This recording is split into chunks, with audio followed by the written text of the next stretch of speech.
Highway 9 at night, no lights, no traffic. Nothing but dark roads stretching in both directions, and a single pair of headlights cutting through October cold. The truck is doing 58, then the headlights sweep across her. Alone on the shoulder, one bag at her feet. Arms locked across her chest. Back straight like she made a decision a long time ago that the world would not see her break, and she has not changed her mind. The truck doesn't slow down, 20. Then the brake lights red against the dark. Something made him stop. He still can't explain it now. What he knows is this 20 yards was all that stood between the life he was living and the life he was supposed to be living. He almost didn't stop. Almost. He almost didn't stop. That was the thing Devlin Cole would turn over in his mind for weeks afterward. The fact that his foot had pressed the gas. That he'd already told himself, not my problem. That he'd driven 20 yards past her before something in his chest yanked him back like a rope tied to his ribs. 20 yards. That's how close he came to driving past the rest of his life. It was a Tuesday, late October. The kind of cold that hadn't made up its mind yet sharp enough to mean it, not sharp enough to commit. Devlin was doing 58 on Highway 9 heading back to Millbrook after a 14-hour day on the Carver Street renovation. His boots had dried concrete on them. His right shoulder ached the way it always ached after too many hours swinging a level. The radio was off because he hadn't had the energy to turn it on. And then his headlights swept across her. A woman standing alone on the shoulder of the highway, not walking, not waving, just standing. One canvas bag on the ground beside her, both arms crossed over her chest, back straight like she'd decided a long time ago that the world was not going to see her fold. Devlin saw all of that in about half a second. Then he was past her, 10 yards, 20, his foot still on the gas.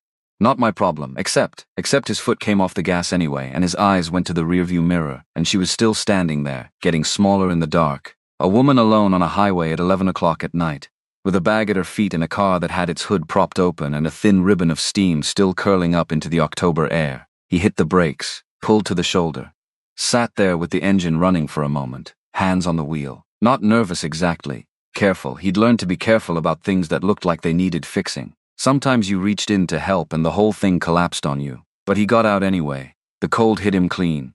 His boots crunched on gravel as he walked back toward her.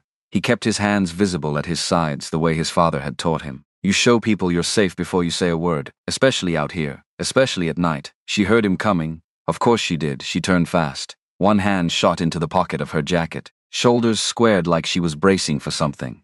And even from 10 feet away, Devlin could see it. She was not afraid. Not exactly. It was something harder than fear.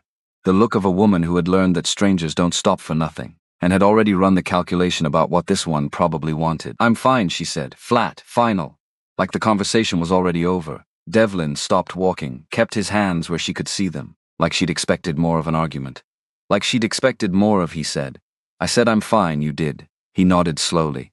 Steam still coming out from under there. She glanced at the car, silver Honda, older model, the kind that gets driven until it doesn't. She looked back at him and said nothing. Her jaw was set. Her eyes were doing a very fast, very quiet calculation. I'm Devlin, he said. I do construction, not a mechanic. But I've been keeping old trucks running since I was 19, so I know enough to be useful. He paused. That's it. That's all I am. A long silence. Wind moved between them. A semi rolled past on the highway and the headlights washed over her face for just a second. And in that second he saw it. Not toughness. Not anger, exhaustion. The deep structural kind that lives behind the eyes and doesn't go away with sleep. I called a tow, she said finally. When hour ago. Devlin looked down the road both directions. Nothing, not a light, not a set of headlights. Empty highway in both directions as far as he could see. On a Tuesday night out here, he said. An hour's probably 2 more hours. She said nothing. Can I just look? He asked. I won't touch anything without asking. Another silence. Then the smallest, most reluctant tilt of her chin. He walked to the front of the car and leaned in with his phone light. Didn't take long. The radiator hose had split near the clamp. The overflow reservoir was bone dry. The engine had cooked itself trying to keep going on nothing. He stood up. Blown radiator hose, he said. Even if the tow gets here tonight, which most shops are closed, it won't be ready until tomorrow afternoon. Probably 2 days. She stared at him. Where are you headed? He asked. Something shifted in her face. Just a flicker. Just a half second of something she couldn't lock down in time. Clarksville, she said. My sister's. Clarksville's 90 minutes from here. I know where Clarksville is. Does she know you're coming? The pause was different this time, longer. Waited, we've been out of touch, the woman said carefully. And the way she said it, the controlled flatness of it, the effort she was making to sound like that was a perfectly fine thing, told Devlin everything he needed to know. She had nowhere to go, not really. He didn't say that. He just looked at her for a moment, then at the car, then back at her. My name's Zara, she said quietly, like it cost her something. Zara. He nodded. I live 8 minutes from here. I've got a spare room. You can stay tonight. I'll drive you to get the car sorted in the morning. He stopped. No strings. No expectations. Just a safe place to sleep. The look she gave him could have stripped paint. You don't know me, she said. No, I could be anyone. You could be, he agreed. Because you're a woman standing alone on a highway at 11 at night, Devlin said, and you've got nowhere to sleep. And I've got a spare room. So, she crossed her arms tighter. I don't need saving, she said, and she said it like she'd had to say it before. More than once, to more than one person.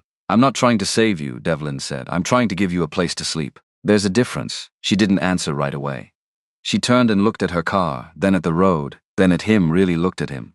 The way people look when they're doing a fast, silent calculation of risk, reading a face like a map, trying to figure out if the help on offer costs more than it gives. He stood still and let her look. One night, she said. One night, he agreed. She grabbed her canvas bag from the back seat. One bag, worn at the straps. The kind that gets used until it falls apart because there's no reason to replace it yet. She locked the car. He noticed that, locking a broken-down car on a dark highway, guarding something out of pure habit. Because letting go of control even over the small things wasn't something she did easily.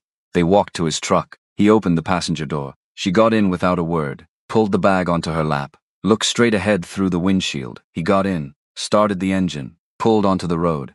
For the first 2 minutes, neither of them said anything. Then, without looking at him, she said, thank you, just that, barely above a whisper. Don't mention it, he said. His house was a 3-bedroom on Garfield Road that he'd bought when he was married and had spent the last 4 years slowly, quietly making his own again. Nothing fancy, clean. A little sparse the way houses get when there's no one else around to notice empty surfaces. He unlocked the door and turned on the kitchen light. Zara stood in the doorway for a moment, taking it in. Her eyes moved over the space with a careful look that wasn't judgment exactly, but wasn't trust either. Bathroom, second door on the left, he said. The room next to it has a bed, clean sheets. Extra blanket in the closet. Okay, I've got. He opened the fridge and looked in. Leftover chili, sandwich stuff. Eggs. He looked at her. She looked at him. When did you eat last, he asked. The pause was a fraction too long. I'm fine, she said again. But this time there was an edge in it, not anger. Something more like pride. The thin, stubborn pride of someone who has gotten used to needing less than they actually need. Okay, he said. He pulled the chili out of the fridge. Put it in a pot on the stove. I'm heating some up for myself, he said. Eat if you want, don't if you don't, it'll be there. He kept his back to her while it heated. Gave her the room to decide without feeling watched. He heard her put her bag down. Heard her pull out a chair at the kitchen table. When he turned around, she was sitting with both hands flat on the table, looking at them. And she looked just for that one unguarded moment, like someone who had been holding on so hard for so long that they'd forgotten what it felt like to set something down. He put a bowl in front of her without asking. Sat down across the table with his own. She ate. Didn't say thank you again. Didn't say anything, but she ate them. And he'd been around enough people running on fumes to understand that sometimes accepting a bowl of chili in silence is the bravest thing a person can do. He didn't ask her anything that night. Not what had happened. Not why her sister didn't know she was coming. Not what had put her on that highway alone at 11 o'clock with one bag in a car that had finally quit on her. He'd learned slowly, through his own wreckage, that people tell you what they need to tell you when they're ready. Not a second before. And that asking too soon is just another way of making someone feel like they owe you something. She went to bed around midnight. He heard the click of the guest room door. He washed the bowls, turned off the kitchen light, sat for a while in the dark living room with his thoughts. He wasn't sure what he'd done. Wasn't sure if it was right or complicated or somewhere in between them. He just knew that the image of her standing on that highway, back straight, arms crossed, steam curling from under the hood of a car that had finally quit. He knew that image was going to stay with him whether he'd stopped or not. Driving past would have cost him just as much as stopping, so he'd stopped. He went to bed. In the morning she was already awake. He found her at the kitchen table with a cup of coffee she'd made herself. She'd found the filters, found the grounds, helped herself without asking, which told him she'd spent time in enough unfamiliar kitchens to navigate one without making a production of it. She had a small notebook open in front of her, writing fast, focused. She looked up when he came in with the expression of someone who had already been thinking hard for a long time before the rest of the world woke up. Morning, he said. She closed the notebook. Not quickly. Just finished with that thought. Sleep, okay? Fine. A beat. Better than I expected. He started coffee even though she'd already made a pot. It gave him something to do with his hands. I called the tow company, she said. They got the car last night. It's at a shop on Market Street. Hollis Auto. Hollis is solid, he said. They'll treat you right. They said the hose is easy, but they don't have the part in stock. 2 days minimum. Devlin poured his coffee and leaned against the counter. So, he said, and left the rest of the sentence open on purpose. She looked at him, he looked back. "I'll find a motel," she said. "Nearest decent one is 40 minutes out, runs about $90 a night." She said nothing, but her jaw tightened, and he understood. $90 a night for 2 nights. She was doing a very private, very painful calculation right now. Or, he said, "You stay here 2 more nights. Car gets fixed, you're back on the road by Thursday." "Devlin, I've got the space," he said. "You're not putting anyone out. And before you say it, you're not a burden. You're just a person who needs 2 days. You don't even know me," she said again. And this time it wasn't a deflection. It sounded like a genuine question, like she was really asking why, and wasn't sure she'd believe the answer. He thought about it for a second. "No," he said honestly. "But I know you made your own coffee this morning instead of waiting for someone to make it for you. And you already called the shop before I woke up. That's enough for me." A long silence. Something in her face moved. 2 days, she said finally. 2 days, he agreed. She picked up her coffee cup and looked out the window, and he could see it, the slow, complicated process of a woman who had built every wall she owned, deciding, against every instinct she had, to leave one door cracked open. Just barely. Just enough. What neither of them knew that morning, what couldn't have been known, was that 2 days was not going to be 2 days. Because some things, once they start, don't stop on the schedule you planned for them. On the morning of day 2, the shop called. Devlin was making eggs when his phone buzzed on the counter. He answered it without thinking. "Mr. Cole? This is Darius over at Hollis. Listen, I got some news about the Honda." A pause. "Hose is the easy part. But when my guy pulled it this morning, water pump's shot too, and the thermostat housing is cracked. I can do all of it, but I gotta order 2 parts. Earliest I'm looking at is Friday, maybe Saturday morning." Devlin was quiet for a second. "How much are we talking?" "Parts and labor. Somewhere between $680 and $720, depending on what else I find once we're in there." "Okay, thanks, Darius." He hung up, stood there with the phone in his hand and the eggs starting to stick, and thought about how to say this in a way that wasn't going to make Zara feel like the walls were closing in. Because he already understood after less than 36 hours that Zara Houston was the kind of woman who felt walls closing in and had learned to start moving before they finished the job. He heard her footsteps in the hallway, light, deliberate. She appeared in the kitchen doorway, hair still damp from the shower, notebook already in her hand, pen tucked behind her ear. She looked, objectively, like someone who belonged on a different highway than the one he'd found her on. Silk press catching the morning light. Posture like a woman who had walked into rooms full of people twice her age and never once looked like she didn't belong there. "That the shop?" she asked. She'd heard. "How bad?" He turned off the stove, looked at her directly. He'd decided between the phone call and this moment that he wasn't going to soften it. She didn't want soft. She wanted straight. "Water pump's gone too. Thermostat housing is cracked. Parts have to be ordered Friday at the earliest. Saturday more likely." She didn't react outwardly. Just stood there in the doorway, with her notebook and her damp hair and her face that had clearly learned a long time ago how to absorb bad news without showing where it landed. But her hand, the one holding the notebook, tightened just slightly. "And the cost?" she asked. $680 to $720, a long pause. "Okay," she said quietly. "Zara," I said okay. Her voice was calm, reorganizing fast. Running through numbers and options and backup plans she probably had stacked in layers because she'd had to learn backup plans the way other people carry keys. She walked past him to the coffee pot, poured herself a cup, sat down at the table, opened the notebook, started writing. He plated the eggs and set one in front of her without asking because they'd gotten that far at least. She'd stopped refusing food. She ate without looking up from the notebook. "What are you writing?" he asked, sitting down across from her. "A list," she said. "Of what?" She hesitated. Then she turned the notebook slightly so he could see the top of the page. At the top, in clean, deliberate handwriting, "Things I can control right now."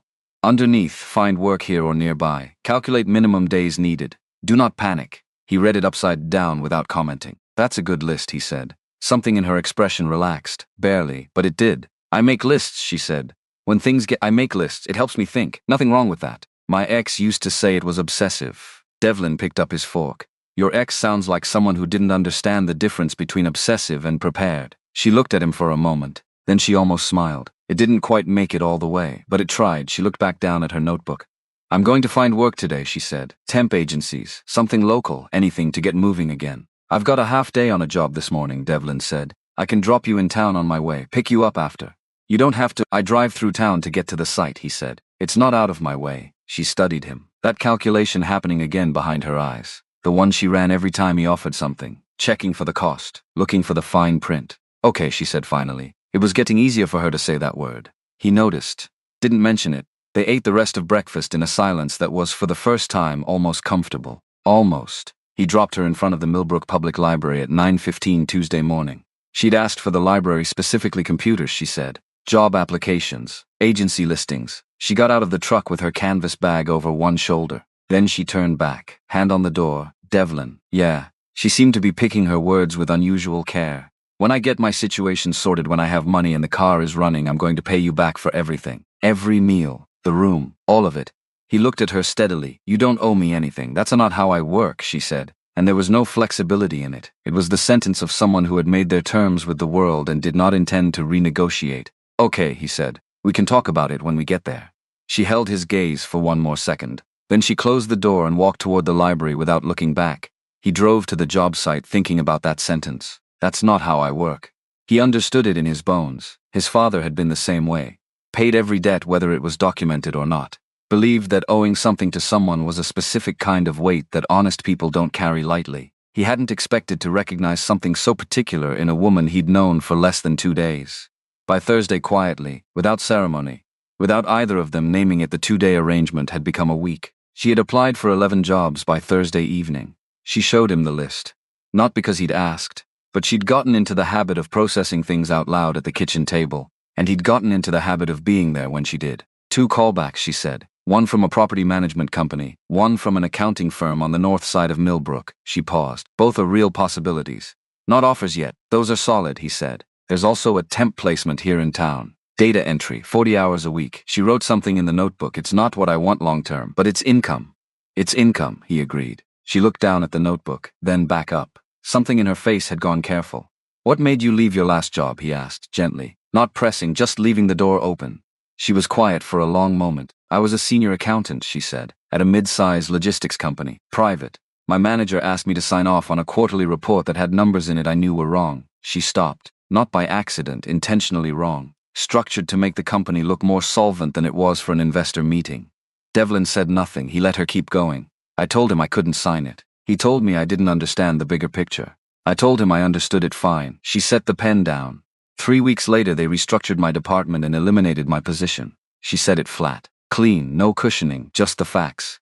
They made it look like a layoff, she said, not a firing. So I couldn't contest it cleanly. And then their legal team sent a letter claiming I'd improperly accessed internal financial documents in the weeks before my termination. She paused. Which I had because I was trying to document what they'd asked me to do, and they knew that.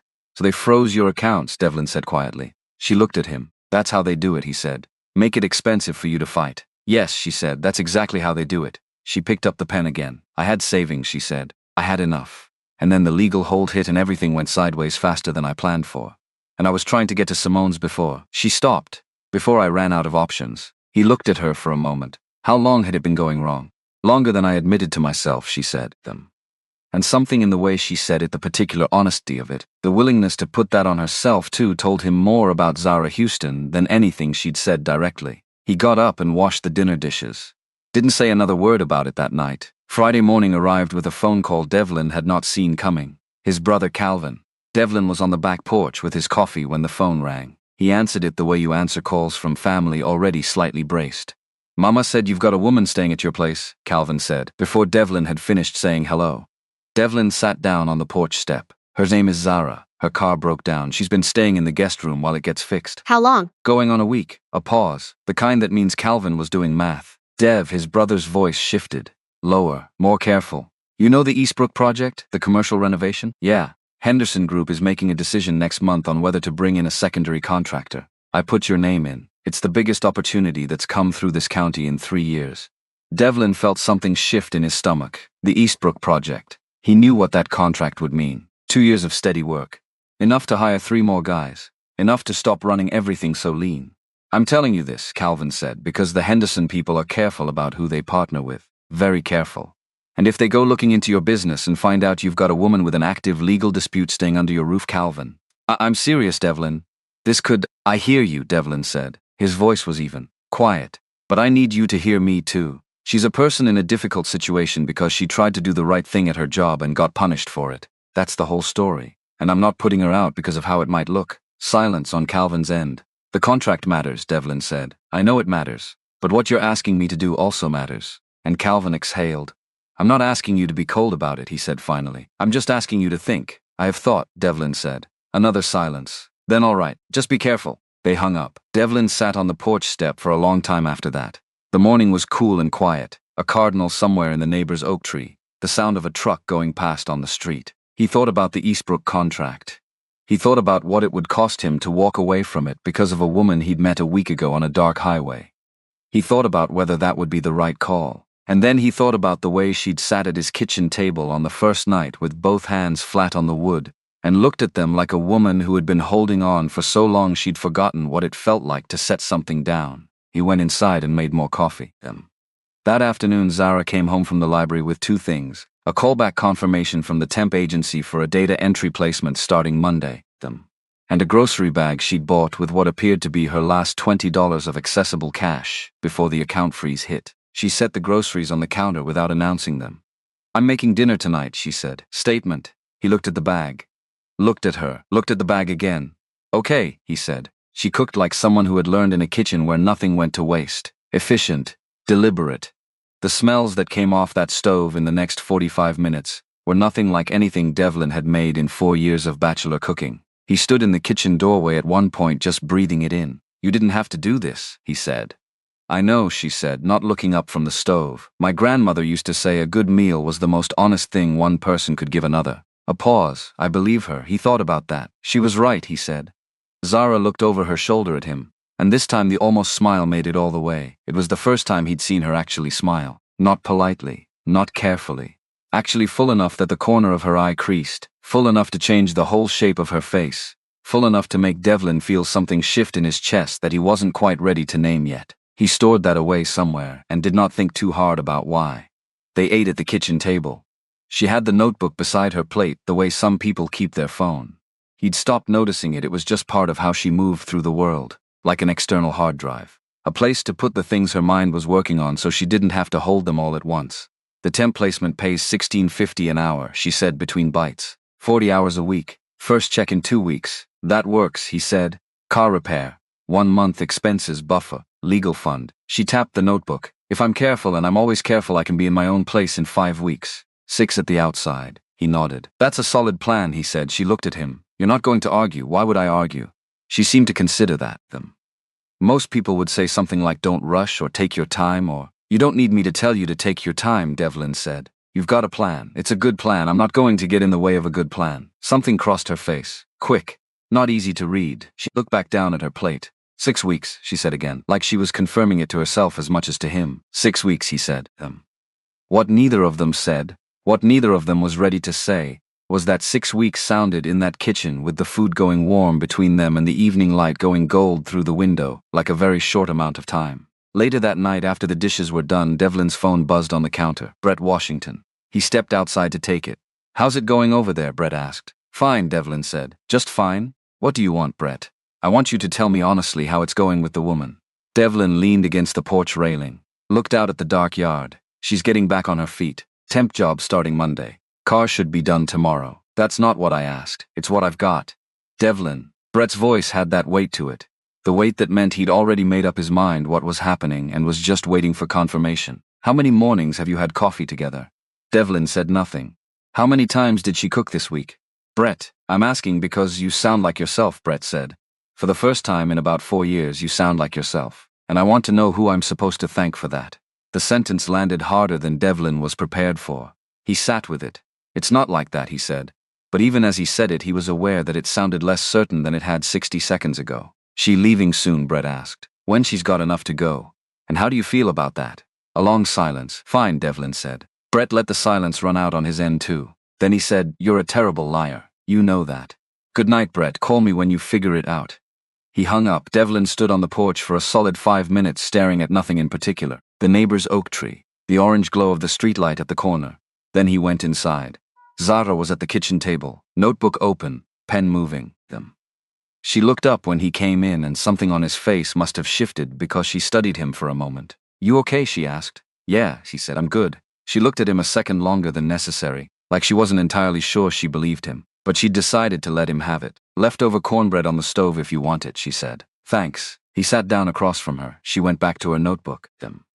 He sat there in the warm, quiet kitchen with the scratch of her pen on paper and he thought very clearly, with a clarity that felt almost alarming, that he had not wanted to be in a room with another person this much in longer than he could remember. Not because of anything dramatic, not because of anything he could point to, just the scratch of the pen, and the warm air, and the cornbread on the stove, and a woman who made lists and paid her debts and stood with her back straight on dark highways. He didn't say any of that. He got up, cut a piece of cornbread, sat back down, and the evening settled around them both. Ordinary and easy, and somehow the most significant thing that had happened in this house in 4 very long years. He almost hadn't stopped, that was the thing, 20 yards. That's how close it came to being just another Tuesday night. But he had stopped, and she was here. And the plant she'd bought yesterday, a small succulent in a terracotta pot, barely larger than her fist, sitting on the kitchen windowsill like it had always been there, was alive in a small and determined way. And Devlin Cole, who had not bought a plant or wanted to in 4 years, found himself looking at it before he turned off the kitchen light. Found himself thinking, good. Found himself not thinking too hard about what that meant. Not yet, but the thought was there now, solid, real, and it was not going anywhere. Monday arrived the way second chances do. Quiet, no announcement, just there. Zara was up before 6. Devlin heard the shower running when he was still staring at the ceiling. By the time he made it to the kitchen, she was already at the table in a black wrap dress that fit like it had been made specifically to make people forget what they were saying mid-sentence. Silk pressed smooth, posture perfect, the notebook open but the pen still, like she was too focused to write. You eat, he asked. Toast, that's not eating, it's enough. He didn't argue. Made eggs anyway. Slid a plate in front of her. I said, I know what you said. He sat down across from her. Eat, she ate. She started the temp placement that morning. Data entry for a property management company on the 2nd floor of a red brick building on Millbrooks Main Street. Devlin dropped her off at 8:45 without making it feel like a thing, even though it was. He picked her up at 5:15. She got in the truck, sat back, and for the first time since he'd met her on that highway, she looked like someone who had set something down and not immediately picked it back up. How was it, she said. Repetitive, completely manageable. That's a good day, yeah. She looked out the window at the street going past.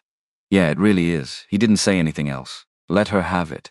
She started cooking dinner that week, not because he asked, not because she felt obligated. She announced it Tuesday morning before he left for work, standing in the kitchen with her coffee, already looking like she'd made the decision before she woke up. I'm cooking tonight, she said. Don't pick anything up on the way home. The way she said it left no room for negotiation, which he appreciated, because it meant she'd stopped asking permission to contribute and started just contributing. And that was a different person than the one he'd found on Highway 9. She was a good cook, not fancy, practical. Generous in the way that cooking becomes generous when it has actually fed real hunger before. Wednesday she made a pot roast that filled the whole house with something so good. Devlin stood in the kitchen doorway for 30 full seconds just breathing before he said a word. Where did you learn to cook like this? He asked. My grandmother, she said, not looking up from the stove. She believed feeding someone was the most direct form of respect. You put care into the food.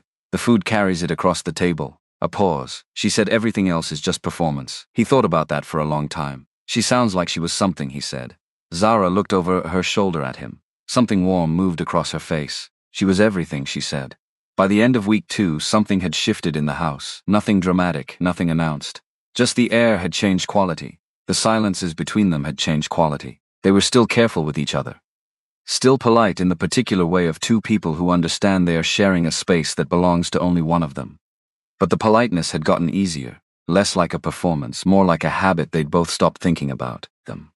She rearranged the kitchen cabinet where the mugs lived one Wednesday afternoon, because the way they'd been stacked made no functional sense, and she did it without asking and then stood at the counter, waiting to see if that was going to be a problem. Better, Devlin said. She nodded and went back to what she was doing. He noticed that she'd stopped prefacing things with phrases like once I'm out of your hair or I know this isn't permanent. She still said them occasionally, but less, like she was gradually running out of reasons to keep apologizing for taking up space. He noticed, he didn't say anything, but he noticed, and then Thursday happened. Devlin was on the back porch at 6 in the morning with his coffee when he heard it. Not loud, not dramatic. The specific sound of someone crying very quietly who does not want to be heard. Controlled, almost swallowed. The kind that happens when you've gotten very practiced at not letting it out all the way. Coming from behind her bedroom door, he stood there. Every instinct he had said, go knock, say something, do something. And simultaneously every instinct he had said, give her the room. Don't make it a thing she has to explain. Don't make her feel witnessed in a way she hasn't chosen. He stood in the hallway for a long moment. Then he went to the kitchen and made a second cup of coffee. set both cups on the table, sat down, waited. 8 minutes later, her door opened. She came out with her face composed.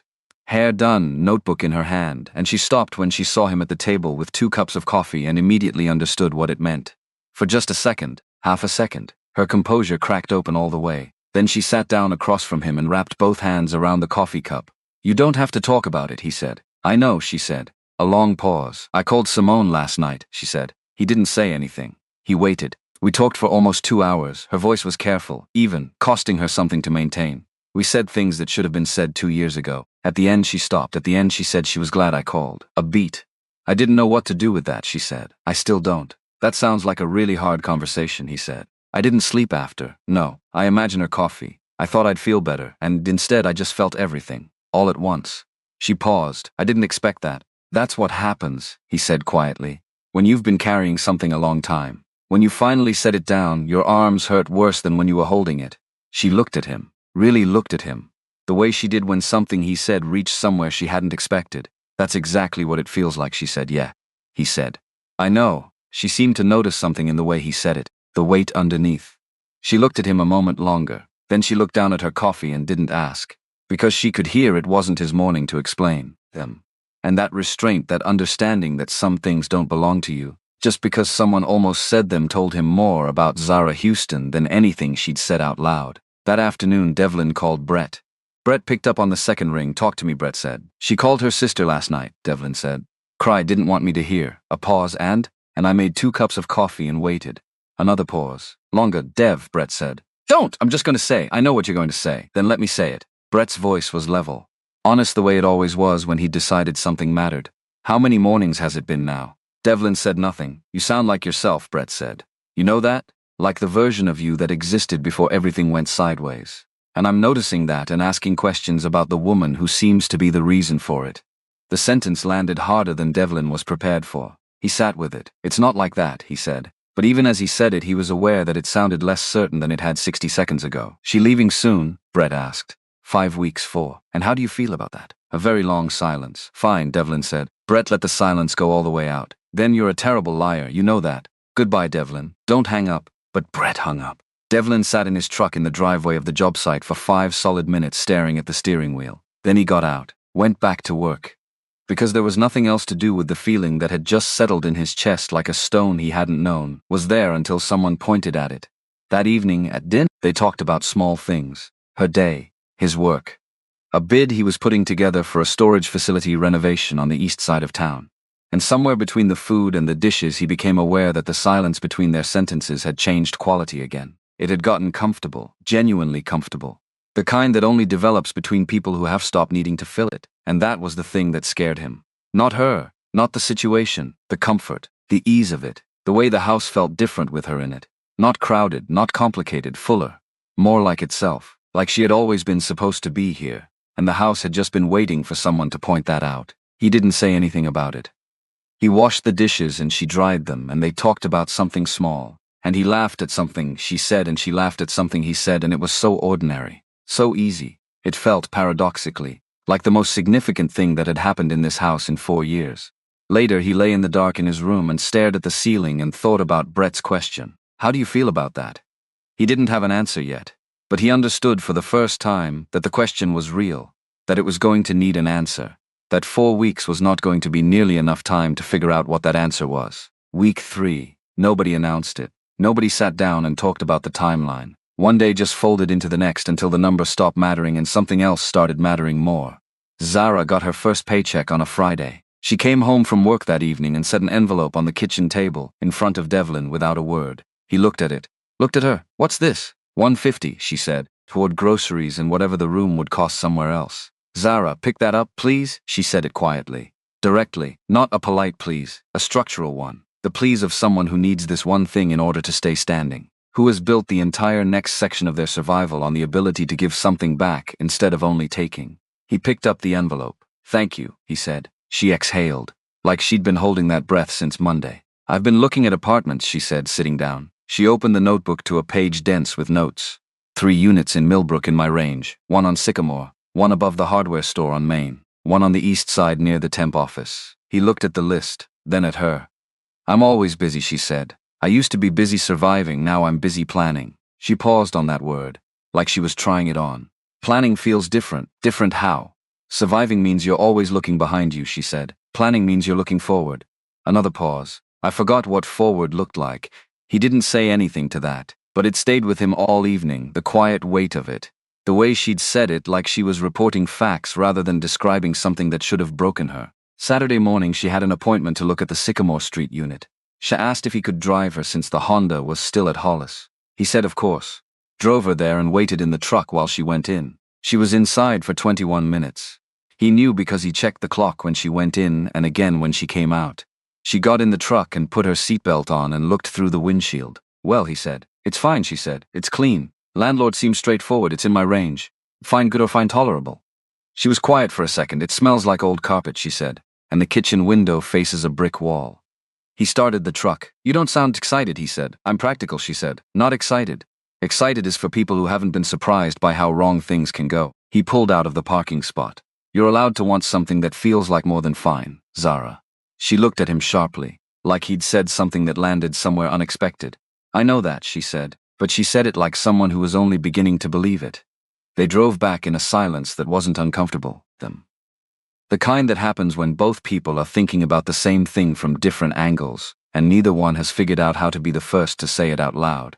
And then the call came, Sunday evening. Devlin was on the porch when his phone buzzed. Unknown number. He answered it. Is this Devlin Cole? It is. Mr. Cole, my name is Garrett. I'm with Henderson Group. We've been reviewing candidates for the Eastbrook renovation contract. I wanted to reach out personally. A pause. We've heard good things about your work, but I have to be direct with you. There are some concerns being raised about your current situation, regarding a tenant in your home with an ongoing legal dispute. Devlin was very still. Who told you that? He said. It came up through standard vetting, Garrett said. I want to be clear, we're not making judgments. We just need our contractors to present cleanly. No associations that could become complicated. I see, Devlin said.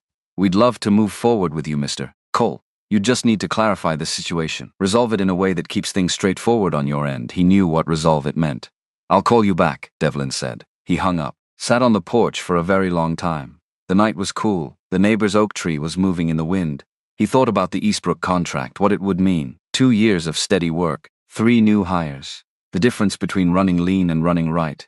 And then he thought about Calvin, who had warned him, who had put his name in, who probably hadn't intended for any of this to happen this way, but had somehow allowed it. He didn't go back inside right away.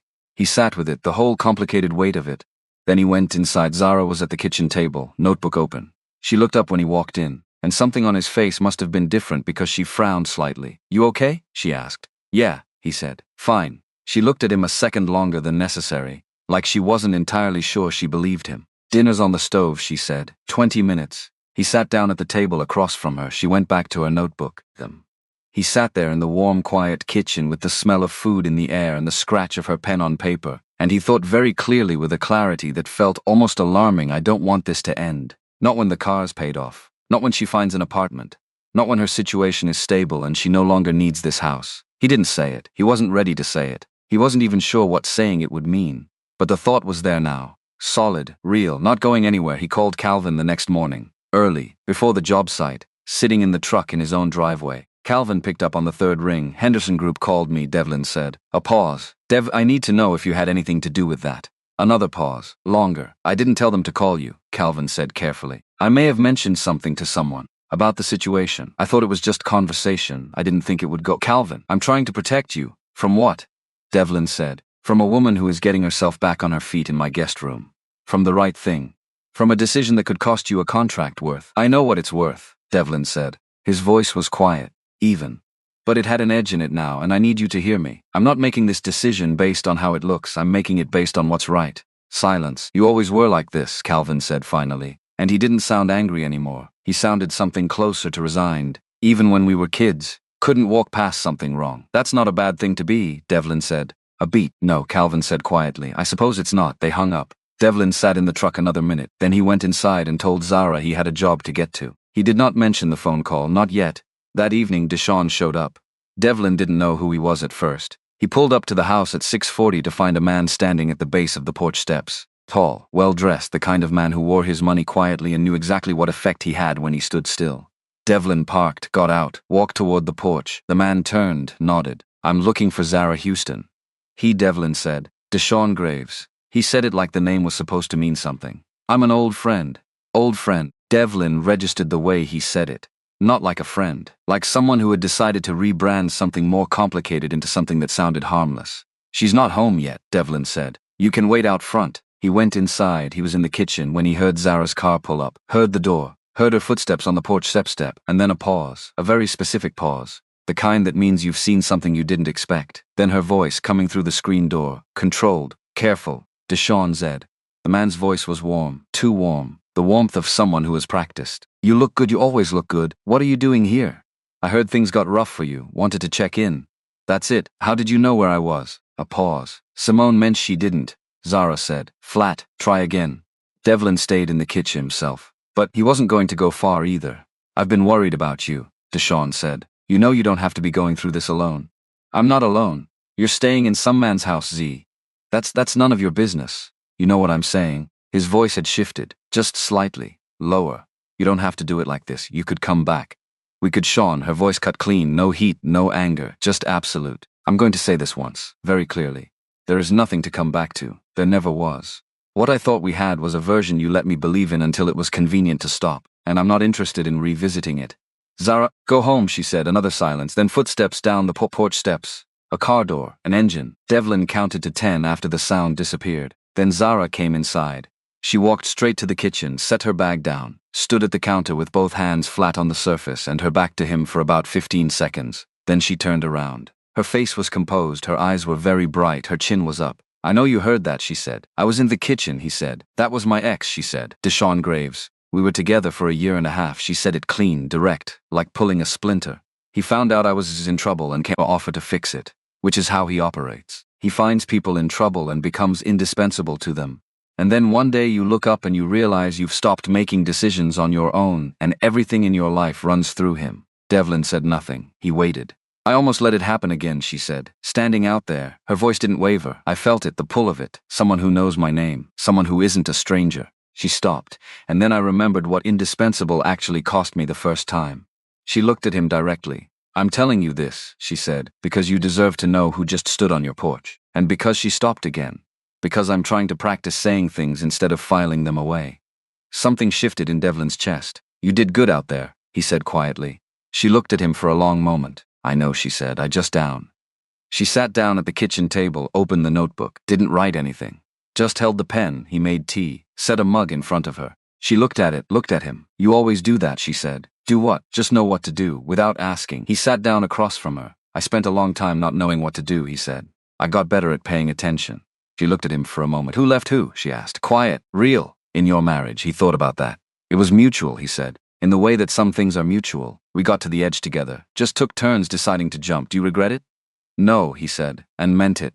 I regret the years we spent pretending it was working. I don't regret the honesty. She turned the pen over in her hands. Simone stayed with her ex 4 years past when she should have left, she said, because leaving felt like failing, and I kept telling her to go. She paused.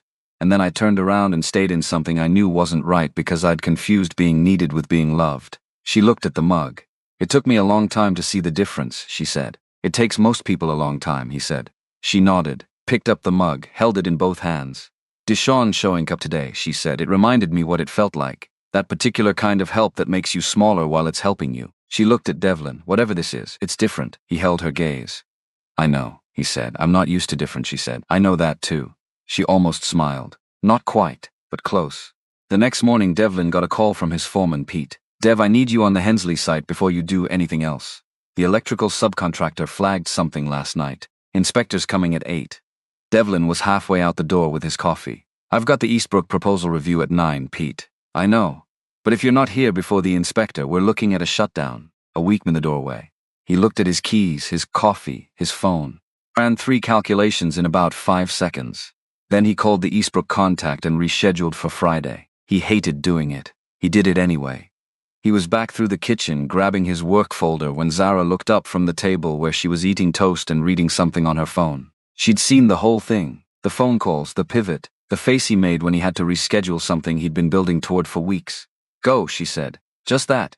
Don't worry about the meeting. Rescheduling is not failing. He stopped. The real problem is the site, she said. Fix the real problem. The meeting will happen. He looked at her for 1 second, then he said, "There's coffee left in the pot," and went out the door. On the drive to the Hensley site, he found himself thinking that she had said exactly what he needed to hear. In exactly the right number of words. No excess, no cushioning. Just the truth, cleanly delivered. He filed that thought away and went to deal with the inspector. The problem was fixable, expensive and annoying, but fixable. He spent 3 hours on site, sorted it with the inspector, lined up the remediation crew, confirmed the Friday slot with Eastbrook. By noon, he was back in his truck. He texted Zara, "Problem handled, meeting rescheduled, you were right." She texted back 4 seconds later, "I know." He laughed out loud, alone in his truck at a red light. Just laughed. He couldn't remember the last time a 2-word text had done that. The argument happened on a Wednesday. It started over something small, as arguments between people who are getting too close to each other always do. Because small things are almost never about the small things. Zara had picked up a second temp assignment. 2 evenings a week, data entry for a law office on the north side. She announced it at dinner like it was a logistical update. The way she announced everything, "That's 6 days a week," Devlin said. "It's money," she said. "You're already working 40 hours. 46 with the evenings. I've worked more." "For what?" he said. "You're already on track. Cars paid. You've got your first cushion. You're looking at apartments. What are you running from?" The table went quiet. She looked at him. Her eyes went sharp in the way they went when something touched a nerve she didn't want touched. "I'm not running from anything," she said. "I'm building a safety net, because I have been in a position where I had nothing, and I am never going back there. If that means 6 days a week for 2 months, then that's what it means. Nobody's questioning that," he said. "Then what are you questioning?" He put his fork down. "I'm asking if you're okay," he said. "That's all." The sharpness in her eyes shifted, moved towards something more complicated. "I'm fine," she said. "Zara, I am fine, Devlin." But her voice had something running under it, something the fine was barely covering. "You came home 2 nights ago and went straight to your room," he said. "You didn't eat. This morning you were up at 5:30. You were watching me," she said. "Real heat in it now." "I live in the same house," he said. His voice stayed even. "I'm not watching you. I'm noticing there's a difference." She pushed her chair back, stood up, stood there for a moment like she couldn't decide which direction to go. "I don't need to be managed," she said. "I'm not managing you." "Then what do you call this?" She gestured between them. "You tracking my asking about my hours, checking if I'm eating." "I call it caring," he said quietly, without drama. "I call it 2 people living in the same house. One of them is clearly running on fumes, and the other one is not fine with watching that happen." The silence after that was different from the silence before. She was still standing. He was still sitting. The food was getting cold between them. "I don't know how to let someone do that," she said finally, the heat gone from her voice, replaced by something raw. "Just care about what's happening with me, without a cost attached. I keep waiting for the other shoe. I keep waiting for the part where something is expected back that I can't give." "Nothing is expected back," he said. "I know you say that." "Then believe it," he said. Not harsh. Urgent. "Not because I'm asking you to trust me. Because you have been in this house, have I once made you feel like you owed me something you didn't want to give?" A very long pause. "No," she said. "You have," he said. "Then sit down and eat your dinner and take Sunday off both jobs. That's all I'm asking." Another pause, longer. Then slowly she sat back down, picked up her fork. "I don't like being told what to do," she said. "I know," he said. "I'm not telling you, I'm asking." She took a bite, said nothing for a moment. Then, Sunday off. She looked at her plate, then back at him, and the corner of her mouth moved, just barely, just enough. That was how they had their first argument and their first truce in the same conversation, and came out the other side knowing each other a little better than before. Which is sometimes exactly what an argument is actually for. Later that night, Devlin couldn't sleep. He lay in the dark and thought about what she'd said. "I keep waiting for the other shoe." He understood it. He did. But understanding something and being able to fix it are not the same thing. He couldn't talk her out of that fear. He could only keep showing up the same way every morning and trust that eventually the showing up would speak louder than the fear. He went to the kitchen at midnight, poured a glass of water, stood at the counter, looked at the succulent on the windowsill. She'd bought it in week 2. $3 from the grocery store checkout. Placed it on the windowsill without explanation or ceremony. It sat there being alive in a small, determined way. He'd started checking on it every couple of days without fully realizing he'd started doing that. It had grown. Just slightly, just enough to notice. He went back to bed. The following Thursday, Brett came over unannounced. Showed up at the front door at 6 in the evening with a look on his face that said he'd decided this visit was happening whether it was convenient or not. Devlin let him in. Zara was in the kitchen making rice and smothered chicken. She looked up when Brett came in. Assessed him in about 2 seconds the way she assessed everything. And said, "You must be Brett." Brett stopped walking. Looked at her. Looked at Devlin. Looked back at her. "Yeah," he said. How'd you know? Devlin's mentioned you, she said, and you have the look of someone who's been wanting to come by for a while and finally stopped waiting for an invitation. Brett turned to Devlin with an expression that said very clearly, without any words at all, I see exactly what is happening here. Devlin gave him a look back that said, don't. Brett sat down at the kitchen table with the easy confidence of a man who has never been uncomfortable anywhere in his life. That smells unbelievable, he said. You're welcome to stay for dinner, Zara said, in the tone of someone extending an offer because politeness is a value, not because she was eager for the company. I'd love to, Brett said, warm and immediate. Dinner was the three of them. Brett was Brett, loud in the way of someone who believes is better when people are laughing. He told construction stories. He made Devlin tell the one about the time a raccoon got into a wall cavity on a renovation job and destroyed 2 days of work from the inside. He was charming without being slick. Devlin watched Zara during all of it. She didn't fully relax. She wasn't built for full relaxation around new people, but she engaged. She asked Brett real questions. She laughed at the raccoon story genuinely, not politely, and Brett caught that laugh like it was worth catching and grinned at Devlin across the table. After dinner, Zara excused herself to do some reading, and Brett waited approximately 10 seconds before saying anything. Okay, Brett said. Don't, Devlin said. One thing, you said that last time. One thing, Brett said again, and then I'll leave it alone. I mean it. He waited until Devlin looked at him. She looks at you the way people look at something they're afraid to want. Like they keep checking to make sure it's still there, but they're trying not to be obvious about it. He paused. I watched her do it 3 times at dinner. Every time she caught herself, she looked back down at her plate. Devlin said nothing. I'm not saying what it means, Brett said. I'm just saying I saw it, because you should know. Devlin looked at his glass. What would you do if you were me? Brett thought about it honestly. I'd tell her the truth, he said. Clean and simple, not a big production, just the truth. And then let her do what she does with it. He paused. Because she seems like a woman who's made enough decisions for other people. She needs to make this one for herself. Devlin looked at the table. I know, he said. Don't wait too long on it, Brett said. He stood up, collected the empty glasses, put them by the sink without being asked. He let himself out. Devlin sat alone at the table for a while. Then he got up, turned off the kitchen light, and went to check on the plant on the windowsill. It had grown again, more than slightly. The small determined thing sitting in the window of a house that had been quiet for 4 years. He stood there looking at it. Then he went to bed, and thought about what Brett had said, and understood for the first time that the question he'd been avoiding was real, that it was going to need an answer, that 4 weeks, or 3, or however many were left, was not going to be nearly enough time, but that the answer might already be there, waiting, like a plant on a windowsill, growing quietly, without announcement, certain enough to keep going. 5 weeks. That was the number Zara had written at the top of a page in her notebook sometime during week 2. Circled it, built everything underneath it like a foundation. 5 weeks and she'd have enough. Car paid. 3 months cushion. First and last on a place of her own. The math had always been something she could trust. Except the math had started to feel like the least interesting thing in the room. It was a Monday. Week 5. Devlin was on his 2nd cup of coffee when Zara came into the kitchen already dressed for work. Burgundy wrap dress. Silk press smooth. The kind of put together that looked effortless because she'd made it effortless through years of deciding that how she showed up mattered, regardless of what was happening underneath them.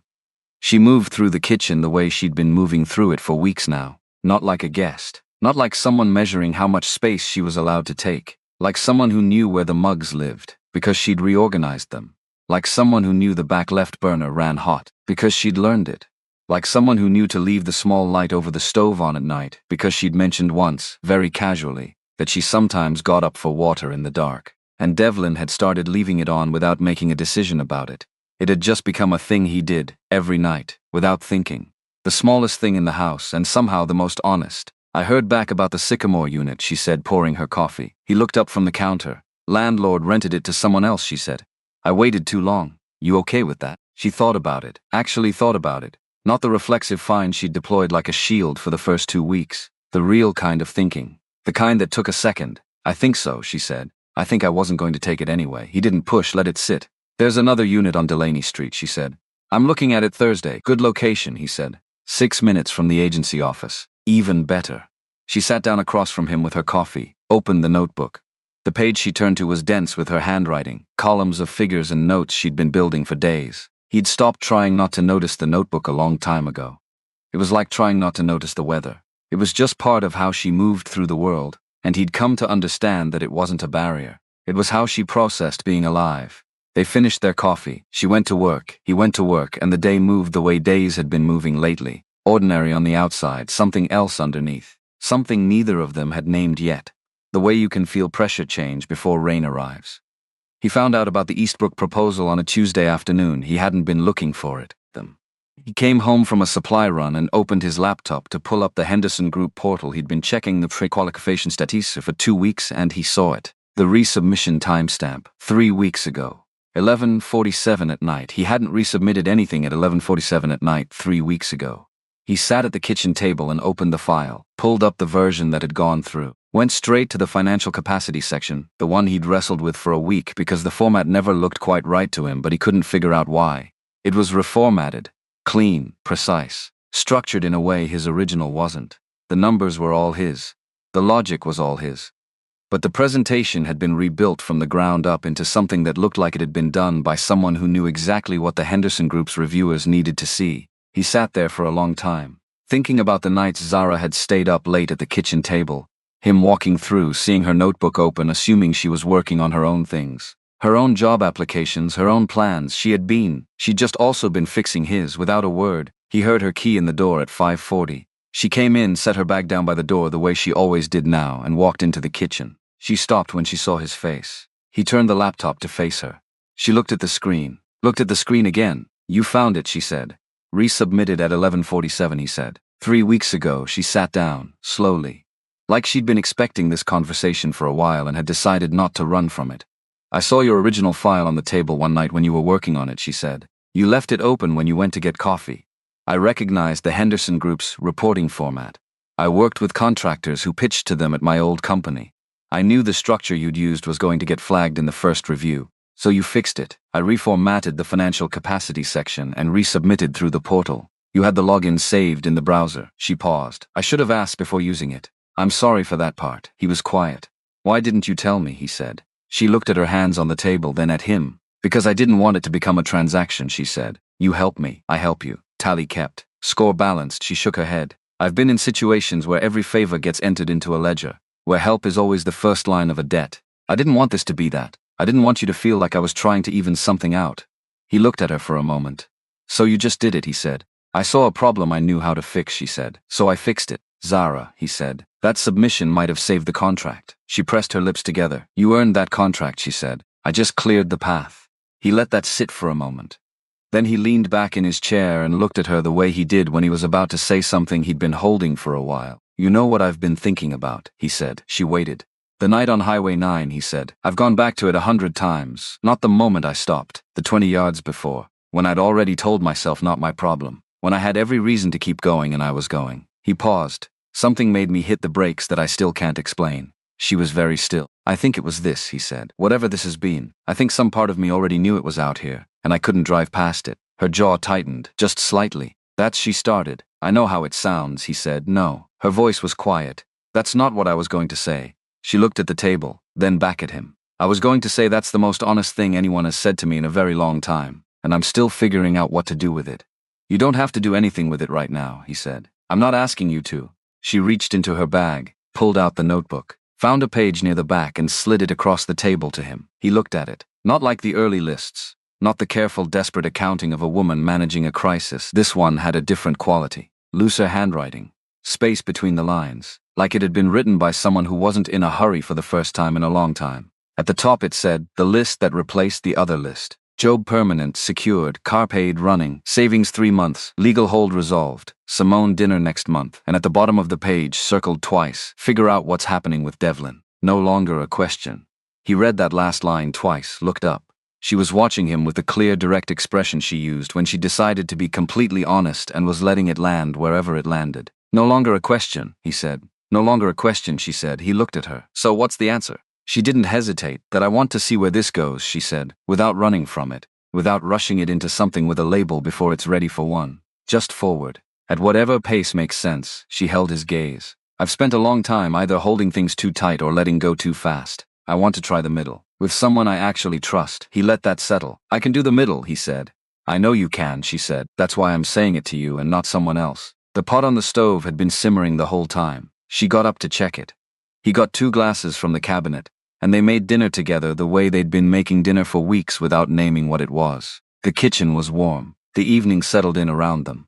And for the first time it felt like exactly what it was. Not an arrangement, not a temporary situation, not a 2-day deal that had become something nobody planned for. Two people in a kitchen that had always belonged to one of them and had quietly started belonging to both. Finally willing to say so. Thursday came, the Delaney Street apartment. Zara went alone. She'd asked Devlin not to come this time. He understood without her explaining. Some decisions need to be made without someone else's energy in the room. You need to feel a space with your own feelings, not filtered through someone who matters to you. She was gone for 43 minutes. He stayed home, did paperwork, did not checked the clock 7 times. She came back at 2 in the afternoon, walked in, set her bag by the door, came to the kitchen doorway. Her face was doing something he hadn't seen it do before, not the guarded composure she'd walked in with 5 weeks ago, not the careful flatness she used to absorb bad news. Something more open, like a person who had felt something larger than expected and was still finding the right container for it. "It's the one," she said. He looked at her. 3rd floor. Kitchen window faces a courtyard with an oak tree. The super fixes things the day they break. The laundry room actually works, I checked. She paused. Rent is $40 under my budget, which means I can put the difference into savings. Obviously, he said. She almost smiled. I put down a deposit, she said. I can sign the lease Monday, move in 2 weeks from Saturday. He nodded. Zara. He waited until she looked at him directly. This is what winning looks like. You walked into this house 5 weeks ago with one bag and no plan. Now you've got a permanent job and 3 months of savings and an apartment with an oak tree in the courtyard. He held her gaze.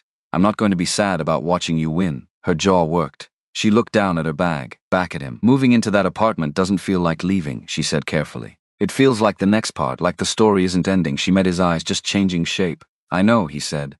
I need you to actually know it, she said, not just say it. Zara, his voice was quiet and steady. I know it. She exhaled long, sat down, opened the notebook.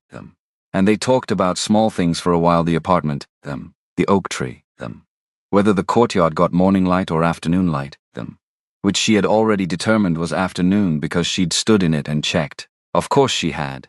He called Calvin that evening, not because he'd planned to, but because there was something unfinished between them, and Devlin had spent enough years carrying unfinished things to know they don't get lighter by themselves. Calvin picked up on the second ring. Eastbrook came through, Devlin said. A pause. Then I heard, congratulations. I wanted you to know I'm not carrying anything about the Henderson Group situation, Devlin said. The phone call, the warning. I know you were trying to protect me. I went about it wrong, Calvin said. And he said it without cushioning, the way the Cole men said things when they meant them. I was looking at the business, not at the person. That's not who I want to be. It's all right, Devlin said. Is she good? Calvin said. The woman. Zara. She's good, Devlin said. She's better than good. Another pause. Shorter this time. All right then, Calvin said. That's what matters. They didn't say much after that. But the call ended clean, and the thing that had been sitting unfinished between them was finished. That was enough. The Eastbrook contract came through on a Friday.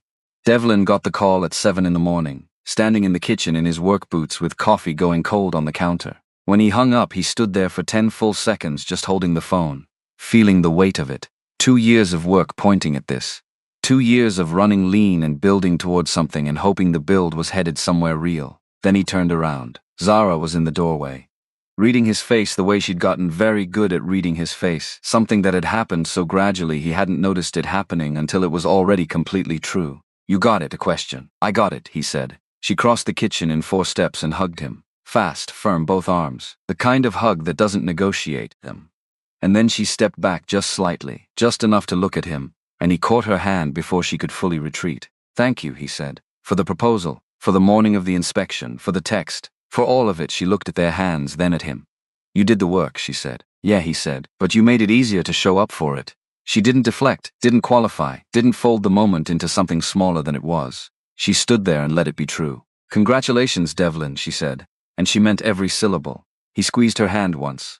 Let go, and they both went back to their morning, and the ordinary shape of the day moved around something that had stopped being ordinary a long time ago. Brett came over that evening because Devlin called him. Just the two of them this time. Zara was at the Delaney Street apartment measuring windows for curtains she'd decided she needed before she even had furniture. She'd announced this at breakfast with the complete conviction of a woman who had already made the decision and was informing the room.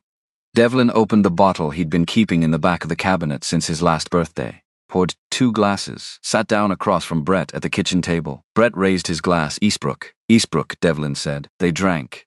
Brett looked at the windowsill, at the new plant sitting there, small, still finding its footing in the space. Different plant, Brett said. She took hers when she moved, Devlin said. I got a new one. Brett looked at him. I got a plant. Brett was quiet for a moment. The kind of quiet that meant he was deciding whether to say the thing he was thinking or let it go. He decided to let it go, which for Brett was an act of considerable restraint. The hose section of that Eastbrook proposal. Brett said instead the financial capacity part. I looked at the original version and the submitted version side by side. I know, Devlin said. She did that. She did. Without telling you, without telling me. Brett looked at his glass. She fixed it because she could, he said. Not because she wanted you to know she fixed it. He paused. You understand what that is, right? Devlin looked at the table. Yeah, he said. I do, Brett nodded. Drank set the glass down. Don't wait too long, he said. I'm not waiting, Devlin said. We talked. Brett looked at him.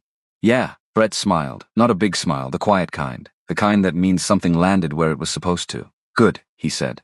They finished the bourbon. Brett let himself out the way he always did, collected the glasses, put them by the sink without being asked, said goodnight without making a production of it. Devlin sat at the table alone for a while. The kitchen was warm and quiet. The plant on the windowsill caught a little light from the stove lamp, small, still growing, not sure yet how big it was going to get. He turned off the light and went to bed. Move-out day was a Saturday. Devlin borrowed Pete's pickup because Zara had accumulated more than one canvas bag worth of things. A box of books organized by subject. The second-hand lamp she'd found at a yard sale on a Sunday, when they'd both ended up at the same farmer's market by different routes, and found each other at the kettle corn stand, which neither of them had planned, and both of them had quietly liked. A cast-iron skillet she'd bought, because the one in his kitchen was, as she had informed him with complete authority, the wrong size for how she cooked. And the succulent from the kitchen windowsill. She wrapped it in a dish towel, packed it last, carried it up herself, he noticed. He didn't say anything. The apartment was on the 3rd floor. The elevator was small. They went up and down twice with boxes. She directed him where to put everything with the quick efficiency of a woman who had already mapped the room in her head and was simply executing the plan. At the end, when the truck was empty and the last box was up, they stood in her living room. Her living room. Bare walls. Boxes stacked. The lamp on the floor. The cast-iron skillet on the kitchen counter where she'd put it first, because she'd decided the wall hook could wait but she wanted to see it somewhere it belonged. And the succulent in the window. All ready, before anything else, before the books were unpacked or the lamp was plugged in or a single box was opened, the plant went in the window first. She looked around at the bare walls and the stacked boxes and the whole shape of a life waiting to be arranged. Yes, she said. I think yes. She turned to face him. I've moved a lot of times, she said. I know how to move. Pack light, don't accumulate things you can't carry. Get in, get out, keep going. She looked at the window, at the plant sitting in the afternoon light. This one feels different. Because you're not running, he said. She was quiet for a moment. Because I'm not running, she said. And because I'm not leaving anything behind that I want to keep. She looked at him. I want you to know that. He looked at her. I know it. I need you to actually, Zara. He said it the way he'd learned to say her name when he meant it. Steady, without filler. I know it, she exhaled. And the tension she'd been carrying since the morning, the complicated mix of pride and loss and forward motion that comes with any real change, went out of her shoulders. Okay, she said. He helped her carry the empty boxes back down to recycle. Then they stood on the sidewalk outside the building in the afternoon light. The oak tree in the courtyard was just visible over the roofline. She looked up at it for a moment. You're going to make this good, he said. I know, she said, not arrogant, just certain. The particular certainty, the real kind, the earned kind of a person who has done hard things and trusts herself to do more. He drove back to Garfield Road, walked into his house, set his keys on the counter, stood in the kitchen, quiet. It had always been quiet before she came. He'd been used to the quiet. He'd told himself it was fine, the quiet. Standing in it now, with the late afternoon light going flat through the windows and the stove lamp already on because he turned it on out of habit, he understood the distance between fine and what he actually wanted. He looked at the spot on the windowsill where her plant had been. Then he put his keys back in his pocket, got back in the truck, drove to the hardware store. He bought a plant, something small. He didn't know what kind the woman at the register had to help him choose. He described the windowsill, the light, the kind of space it was. She handed him something with small green leaves that caught light easily. He set it on the windowsill when he got home. It looked slightly wrong at first, too small for the space, a new thing still learning where it was. He looked at it for a moment. Then he went and made dinner, and the house was quiet, and the stove lamp was on, and the plant on the windowsill was alive in a small, determined way. That was enough. Simone came to visit 3 weeks later, a year younger than Zara. Same eyes, different energy, warmer on the surface, quicker to smile.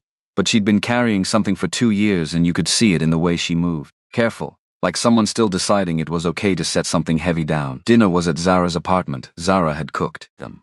The place had taken shape since move-in to books on the shelf she'd repainted them. The lamp in the corner casting everything amber them. The cast iron skillet on the wall hook she'd finally put up them. The curtains she'd measured 3 times before buying. And the succulent in the window. Bigger now, more itself. Simone sat across from Devlin at the small dining table and watched him the way sisters watch the people who matter to their siblings. Thorough, not hostile, just honest. Somewhere between the main course and dessert she leaned over. She called me 4 months ago, she said. Quite enough that it was just for him. From a highway. She said she had nowhere to go. She looked at him. She doesn't say things like that. Not Zara. She'd rather figure something out alone than admit out loud that she's out of options. He nodded. I know, he said. I didn't know where she was going to land, Simone said. I just kept hoping it was somewhere safe. She looked at her sister across the table. Laughing at something. Shoulders relaxed. The notebook nowhere in sight for once. She looks like herself again. I forgot what that looked like. He didn't know what to say to that, so he said the true thing. She did that herself, he said. I stopped when I should have stopped. That's all. Simone looked at him for a long moment. Then she smiled. The kind of smile that says, I see what you are, and I approve, and I'm glad my sister found it. Sure, she said, you just stopped. After dinner, after Simone had gone back to her hotel, Devlin helped Zara with the dishes. She handed him the dish towel without looking. He took it without asking. Same as always. She likes you, Zara said. She was evaluating me, he said. Same thing in her case. Zara rinsed the last glass and handed it to him. She stopped. Started again. She said she hasn't seen me look settled in years. She said I used to look like I was always waiting for the next thing to go wrong. He dried the glass. Set it on the shelf. And now, he said. Zara looked at the window. The courtyard oak was dark outside the glass. The kitchen was warm and it smelled like the food they'd cooked and the candles Simone had brought as a housewarming gift. Now I'm looking forward, she said. Not behind. She turned off the faucet, turned around and leaned back against the counter, arms crossed loosely over her chest. Not the defensive crossed arms from the first night on Highway 9. Something different, comfortable. At home in her own kitchen. Deshaun called me last week, she said. He looked at her. He wanted to know how I was doing, she said. I told him I was well, that I had a good job and a good apartment and a good situation. She paused. He asked if there was someone. Devlin held her gaze. What did you say, he said. I said yes, she said. Simply, without performance. And then I said goodbye. He nodded. She looked at him for a moment with the clear, unhurried expression she used when she'd decided to be honest and wasn't going to take it back. I don't want you to think I've forgotten how to be careful, she said. I'm still careful. I'll probably always be careful. But there's a difference between careful and closed. And I spent a long time being closed and calling it careful. I know the difference, he said. I know you do, she said. That's why I'm telling you. She pushed off the counter, picked up the candle Simone had brought, carried it to the windowsill and set it next to the succulent. I'm glad you stopped that night, she said, not looking at him, looking at the candle and the plant in the dark courtyard beyond the glass. Yeah, he said, me too. She turned around. Go home, Devlin, she said. But she was smiling when she said it, the real smile, the full one, the one that reached all the way up and changed the whole shape of her face. He went home. The Sunday closest to the 1-year mark, he drove out to Highway 9 early, before anything else. He hadn't told anyone where he was going, he just went. He found the spot without looking for it. The gravel shoulder. The section of guardrail that looked like every other section and wasn't. He pulled over, cut the engine, sat. He thought about the man he'd been 1 year ago. Careful, settled into the particular smallness of a life that was fine. That worked. That got through. He thought about what getting through had cost, not dramatically, just quietly. The way things cost you when you're not paying attention. The dinners alone. The mornings with no one in them. The house that echoed if you listened too long. He thought about 20 yards, how close. He took out his phone and called Zara. She picked up on the second ring, because she was always up early. That had been true from the first morning in his kitchen. Notebook open. Pen moving. Coffee already made. No hello.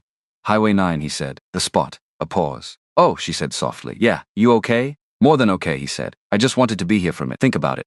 She was quiet on her end, the good kind of quiet. The kind that makes space without filling it. What are you thinking? She asked. He looked through the windshield at the road. Early morning light coming in flat and clear across the asphalt, the guardrail holding it. I'm thinking the best thing I ever did was hit that brake, he said. And I almost didn't. That stays with me. How close it was. She was quiet for a moment. Then I'll tell you something, she said. Her voice was low, clear. The hardest thing I ever did was accept help from someone I had every reason not to trust. I fought it so hard, Devlin, because I'd learned that help has a price. That kindness is a transaction. That nobody stops on a dark highway at 11 at night just because it's the right thing to do. She stopped. And then you did, she said. And you just kept being exactly what you said you were, every morning, and I didn't know what to do with that. I know, he said. I know you know, she said. That's the thing, you always knew.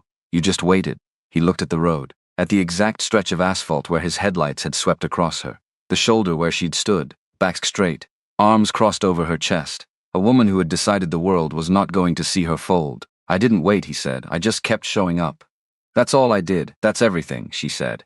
Showing up is everything. He sat in the truck on Highway 9 with the engine off and the morning going bright around him and felt them, without needing to name it or qualify it or add anything to it, that he was exactly where he was supposed to be. Not because it had gone according to any plan.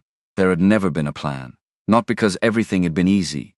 There had been arguments and fear and 100 small moments of almost. But because the woman on the other end of this call was real. Because the life on Garfield Road was real. Because the plant on his windowsill was real. Because Simone at the dinner table was real. Because the notebook full of completed lists was real. Because the lease on Delaney Street was real. And all of it had come from one moment of not driving past. Come home, Zara said, not a request, not a command. Just the simplest true thing, said the way she said all true things now. Without armor, without waiting to see what it cost. He started the truck. On my way, he said. He pulled back onto Highway 9 and drove toward Millbrook. He did not look in the rearview mirror, because there was nothing behind him worth looking back at. Everything worth anything was ahead. The apartment with the amber light, the oak tree in the courtyard, the cast iron skillet on the wall, them. The woman who made lists and paid every debt and stood with her back straight on dark highways and had walked into his house with one bag and rebuilt herself at his kitchen table and put a plant in a window before she unpacked a single box. The woman who had said, I'm not going to disappear, and meant it. Zara Houston had stood on a dark highway and said she had nowhere left to go, and Devlin Cole had stopped. One decision. One foot on the brake instead of the gas. One man deciding that a woman standing alone in the dark mattered more than the comfort of his routine. And from that single moment on an ordinary stretch of road in a quiet Georgia town at 11 o'clock on an ordinary Tuesday night, two people found their way back to the lives they were supposed to be living. Not because the universe arranged it, not because it was fate, because he stopped, because she stayed, because in the end that was enough.